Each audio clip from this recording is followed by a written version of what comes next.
ఇది పూర్తి కాలే. దీనిపైన గజెట్ ఇవ్వాలా. గజెట్ ఇవ్వద్దని గజెట్ ను కూడా ఆపడం జరిగింది. ఇవ్వద్దని స్పష్టంగా చెప్పిన.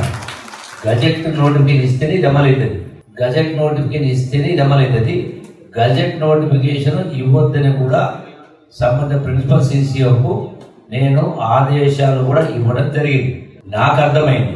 ఈరోజు నేను చదువుతాను, నాకు అర్థమైనది దీని ద్వారా ఏ హక్కులు కూడా తిరిగి ప్రభుత్వం ఫారెస్ట్ డిపార్ట్మెంట్ వాపసు తీసుకోవడం లేదు అనేది ఇలా ఉన్నటువంటిది. ఆ ప్రిన్సిపల్ సిసిఓ అదే మాట చెప్పింది. స్కూల్లో మీటింగ్ లో అందరి సమక్షంలో స్పీకర్ ఫోన్ పెట్టి మాట్లాడుతా ఉన్నా.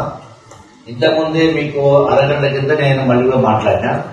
దీనిపైన గజెట్ ఇచ్చిందా ఇవ్వలేదన్నప్పుడు మీరు గజెట్ ఇవ్వాలి అని మీరు గజెట్ ఇవ్వలేదని మీరు అన్నారు. అవునా? ఇక్కడ నగేష్ ఎంపీ గారు, మన ఎంపీ గారు గజెట్ ఇష్యూ చేసిందని వాళ్ళు మాట్లాడుతూ ఉన్నారు. రెండవది నేను మీకు ఏం చేసినంత ముందు గజెట్ ఇవ్వకపోతే జీవో అమలు కాదు కాబట్టి గజెట్ ఇవ్వకండి. అక్కడ దానిపైన పూర్తిగా చర్చించిన తర్వాత ఏంది మంచి చెడులు ఏంది, ఆ ప్రజలకు జరిగే ఇబ్బందులు మంచిదని డిస్కస్ చేసిన తర్వాత అప్పుడు గజెట్ ఇవ్వదని మీతో చెప్పిందా? అవును సార్, అవును. సో మీరు గజెట్ ఇచ్చిందని మరి నగేష్ గారు గజెట్ ఇచ్చిండ్రా? అదే సార్, ఇప్పుడు గజెట్ అందుకే ఇవ్వలేదని నేను చెప్తాను. ఓకే, గజెట్ ఇవ్వలేదు మీరు చెప్తున్నారు. గజెట్ ఇవ్వలేదు పని డిఎఫ్ఓ గారు చెప్తున్నారు. గజెట్ ఇవ్వలేదని మీరు చెప్తారు, నేను చెప్తా ఉన్నా. మరి ఇచ్చిందంటే కలెక్టర్ గారు కూడా ఉన్నారు కదా, అక్కడ కలెక్టర్ గారే ఇవ్వాలి. గజెట్ ఇచ్చిందా? గజెట్ ఇవ్వలేదు. సో గజెట్ అనేది ఇవ్వలేదు. రెండవది దాన్ని ఆపడం జరిగింది. మూడవది నేనేమంటా ఉన్నా, దీన్ని నిర్ణయించేది ఇప్పుడు ప్రిన్సిపల్ సిసిఎఫ్ గారు చెప్పిన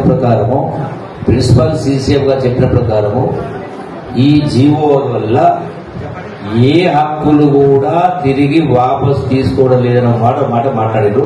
నెంబర్ టూ సరే, నేనేం చెప్పినా ఇప్పుడు నేను వచ్చింది దీనికి సంబంధించిన పూర్వం నాకు తెలియదు.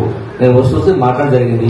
నేనేమంటా ఉన్నా, ఒకటి గజెట్ ఆపడం జరిగింది. రెండవది మిమ్మల్ని అంటే మీ ప్రతినిధుల్ని హైదరాబాద్ కు సెక్రటరియట్ కు నాపేష్కి పిలిపించి సంబంధ అందరు ఉన్నతాధికారులు, రాష్ట్రంలో అత్యున్నత స్థాయి అధికారులు, చీఫ్ సెక్రటరీతో సహా పిలిపించి మీ ముంగటే చర్చించి మాట్లాడిన తర్వాత మీకు సముచితంగా కరెక్ట్ అనిపిస్తేనే చేద్దాం, లేకపోతే గంటే కూడా ఆపేద్దాం.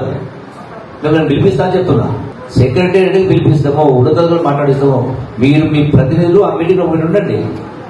అంటే ప్రజాప్రతినిధులు ఉన్నారండి, నేను కాదంటలేదు. కాబట్టి మీరు ఆందోళన పడొద్దు అని ఒకటి చెప్తా ఉన్నా.